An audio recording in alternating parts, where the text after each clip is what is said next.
कुछ लोग एक बस के अंदर ट्रैवल कर रहे हैं और अचानक तभी जोरों से बादल छाने लगा और इनके रास्ते में एक काला साया खड़ा हो गया। उसे देखकर बस ड्राइवर ने बस रोक लिया, मगर काला साया अपने ताकत के प्रकोप से पूरे बस के अंदर तबाही मचा दिया और वह बस को 40 फीट ऊंचाई पर ले जाकर सीधा नीचे गिरा दिया, जिससे बस में बैठे सभी लोग बेहोश हो गए। और तभी वह काला साया इस आदमी के अंदर आ गया। वह बस के अंदर एक कुंवारी लड़की को देखा और उसे उठाकर लेकर चला गया। दूसरी तरफ एक बाबा एक पैर पर खड़ा होकर 17 साल से अपने पूजा में लीन था। तभी काला साया उसे बताता है कि महाराज, 17वीं साल के बलि के लिए मैं एक कुंवारी कन्या को लाया हूँ। इतना कहकर वह इस आदमी के अंदर से निकल गया। बाबा लड़की को अपने शक्तियों से जिंदा कर देता है और अपने देवता के चरणों में उसकी बलि चढ़ा देता है, जिससे उसके अंदर अटूट शक्तियाँ आकर सम्मिलित हो जाते हैं। और अब उसे 18वीं पूजा के लिए उसे एक विशेष कन्या की आवश्यकता है जो बहुत ही अद्भुत हो। तब उसका गुरु उसे बताता है कि 18वीं कन्या को लाना कोई आसान काम नहीं, उसकी रक्षा स्वयं एक दिव्य शक्ति कर रही है। महिला इस श्रापित जंगल में अपने बच्चे को जन्म दिया और तभी इस जंगल की दुष्ट आत्मा आ गई। वह निसंकोच महिला के अंदर हल गई और बच्चे को मारना चाहा, लेकिन महिला की अंतरात्मा अपने बच्चे को बचाने के लिए अंदर शैतान से लड़ रही है, इसलिए महिला अपने हाथों को बेल के लतों में फंसा लेती है। इत्तेफाक से इस जंगल से कुछ साधु गुजर रहे थे। तब महिला उन्हें बुलाने का कोशिश करती है, मगर अंदर से आत्मा महिला को बोलने नहीं देती। पर तभी बच्चा रोने लगता है और जंगल में बच्चे की आवाज सुनकर साधु मुड़ जाता है। वह देखता है कि एक बुरी आत्मा उसके माँ के अंदर वास कर लिया है और वह बच्चे को मारना चाह रहा है। तब साधु इस महिला का मदद करने का सोचता है। फिर वह इस आत्मा को एक मरे हुए उल्लू के अंदर डालकर कैद कर देता है और उसे ले जाकर एक पेड़ में लटका देता है, जहाँ पर बहुत सारी आत्माएं को इसने कैद करके लटकाया था। मगर इस पेड़ के अंदर एक दिव्य शक्ति है। अगर कोई आत्मा एक बार इस पेड़ के अंदर कैद हो गया तो वह फिर दोबारा बाहर कभी नहीं जा पाता।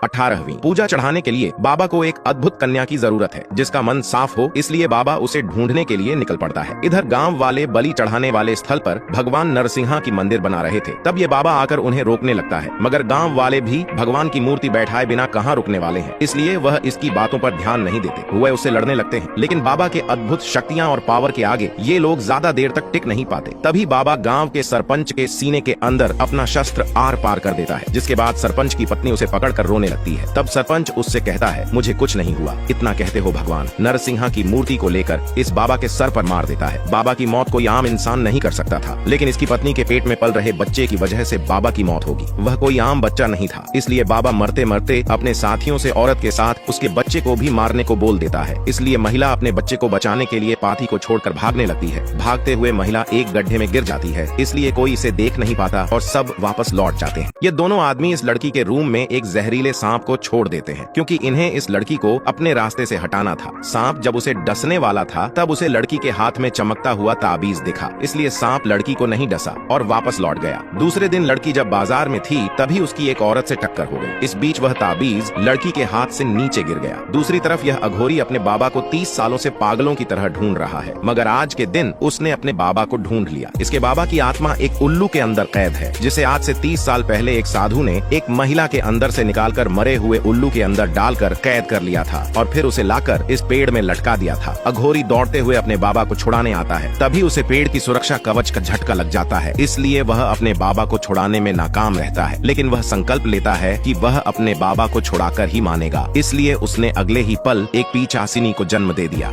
गांव में इस लड़की को एक प्रेत आत्मा ने रख लिया है, मगर वह इस लड़की का शरीर छोड़ना नहीं चाहती। तब इस गांव में एक बाबा आते हैं जिन्होंने भूतों को भगाने का महारत हासिल किया है। उन्हें देखते ही लड़की शांत हो जाती है। तब बाबा कहते हैं, तुम लड़की का शरीर त्याग दो तो मैं तुम्हें मुक्ति दिला दूंगा। मगर दुष्ट आत्मा लड़की की शरीर छोड़ने से मना कर देती है। तब बाबा भी उस दुष्ट आत्मा को लड़की के अंदर से निकालकर एक मरे हुए कबूतर के अंदर डाल देते हैं और उसे पिंजरे में कैद कर लेते हैं। फिर उसे गांव के पूर्व एक पेड़ में लटकाने के लिए इस लड़के को देते हैं। इस पेड़ में पहले से बहुत सारे आत्माएं कैद किए गए थे, मगर लड़के के नजदीक आते ही सभी आत्माएं शांत हो जाते हैं और लड़का इस आत्मा को पेड़ में लटका देता है। इस लड़के का नाम सरभा है और इसके अंदर भगवान नरसिंह का वास है, जिस वजह से इसके आने पर सभी आत्माएं शांत हो जाती हैं। एक दिन मिनिस्टर की बेटी कुछ दिनों के रहने के लिए सरभा के घर आई, क्योंकि उसके कुंडली में थोड़े दिनों के लिए दोष चल रहा था। मगर सरभा को यह बात अच्छी नहीं लगी, इसलिए वह रात में जब लड़की सो रही थी तब सरभा उसे लाकर उस पेड़ के नीचे रख देता है, जहाँ पर सभी आत्माएं कैद थी।